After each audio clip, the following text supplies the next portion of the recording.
Good morning. I am Kevin Price talking to you about you and your business. Got a lot to cover on today's program, so I'm going to get to it pretty quickly here.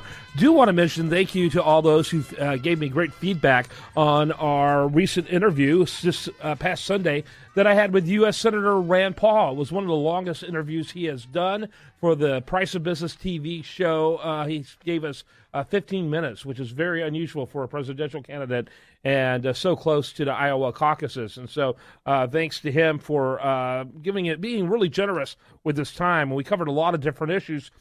If you missed that interview, first of all, shame on you. But second of all, you can redeem yourself by going to usdailyreview.com. Just hit the go ahead and hit the politics tab there, and it'll come up pretty quick. You'll see a picture of Senator Paul. It was a fun interview. Make sure you check it out at usdailyreview.com. It's the actual TV version, not the radio version of that interview. So check it out. On today's radio program, we've got Curtis Thornhill with us. He is a Inc. 5000 recipient, recognized by Inc. 5000 for his company's sales performance, and that company is called Apt Marketing Solutions. And Curtis, welcome to the program. How are you? Good morning, Kevin. Thanks for having me. Doing well. Thanks. So we're doing an ongoing series about companies that have been recognized by Inc. 5000 because, frankly, right now a lot of business owners are kind of anxious when it comes to getting some closings on sales, getting business done. And there's this attitude out there that we're not going to be able to perform, we're not going to be able to succeed right now. Kind of a limping along attitude. And to reach Inc. 5000, clearly you're proof that doesn't have to be the case. So before we get into how you got recognized by Inc. 5000, kind of give us your elevator speech of what Apt Marketing Solutions are all about. Sure. Apt Marketing Solutions partners with businesses to power their relationship marketing operations. We do this by managing the targeting of their customers and also the day-to-day operations internally. What we're trying to do is help companies focus on their strategy, and we'll take the day-to-day efforts. So, for example, if you're communicating with your customers through email, we'll manage the technology, messaging strategy, and program soup to nuts. Okay, so you're almost like a CMO for hire.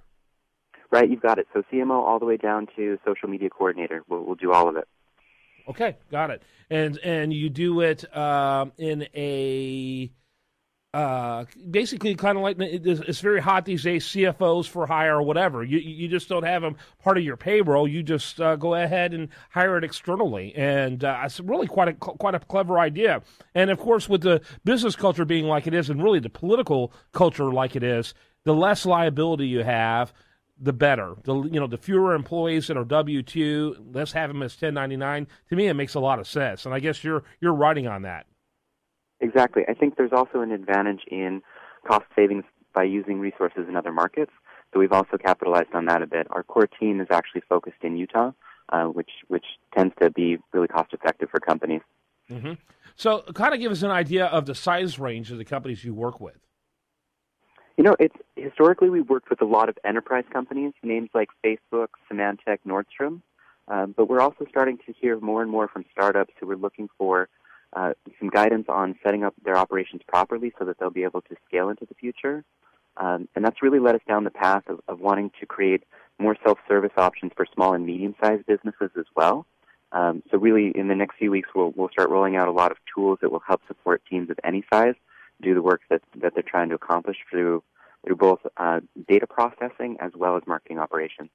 So what do you expect your new size range to be once you get these implemented? It's a great question. So, our core client has always been a marketing team that's looking to grow rapidly. So that means both enterprise as well as, your Series A, Series B tech startup usually. And I'm assuming a service like yours, especially in light of the fact that, you are used to working with enterprise companies, it's probably not a cheap service, in terms of costs. I'm sorry, I missed the question. Well, give me a sense of what kind of investment will be required, particularly for the small business, to work with you in order to keep it turnkey, to have it turnkey and not merely consulting. Great question. So, we will do projects that range in all sizes. For small and medium-sized companies, what we're really focused on are self-service solutions for them. So these are online tools at appmarketingsolutions.com, and they range from free file scrubbing options to solutions that are a few thousand a month. For the full service sort of comprehensive suite of things, a discrete package will usually start around 15,000. But our goal really is to partner with companies in the long term. So we're looking for more of a long-term relationship, and we really want to deeply embed with the customer. Okay.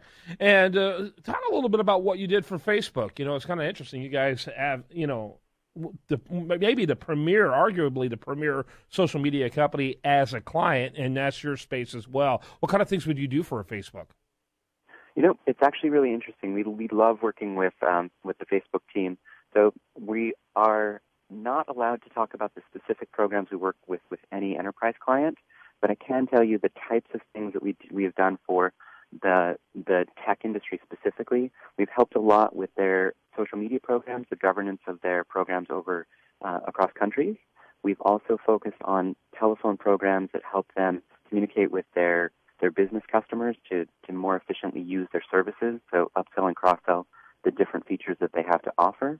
And we've done a lot with email programs where we're targeting customers and we're messaging to them effectively around what they should be doing next, sort of helping them anticipate what their needs are before they even know it.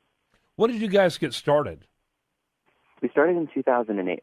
And how many people do you have on your team?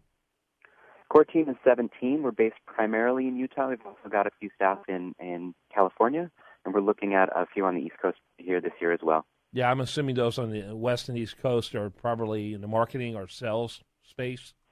Right, you've got it. Yeah, sure. So you got to have a face in places like that, and no better face to have than someone who can sell what you're doing. So that makes a lot of sense. Really cool. Very interesting. Any thoughts for the business owner out there who's trying to become, Inc. 5000, or at least have a positive year rather than a negative one? I think for us, one of the big turning points was really being able to focus on the core strength of marketing operations. So we found that we were good at sort of taking on the day-to-day efforts of other companies, and it really helped us to scale when we focused just on that solution. So I think my best advice is really, go with a key strength and really, really hone in on that. Mm-hmm. Very good. Very good advice. Encourage people to learn more at APT, APT, marketingsolutions.com. That's apt, APT, marketingsolutions.com. Curtis Thornhill, thanks for being with us. Thanks so much, Kevin. I had a great time. You bet. When we come back, more for you. I do want to remind you, best content here shows up over there at usdatareview.com. And you are listening to The Price of Business.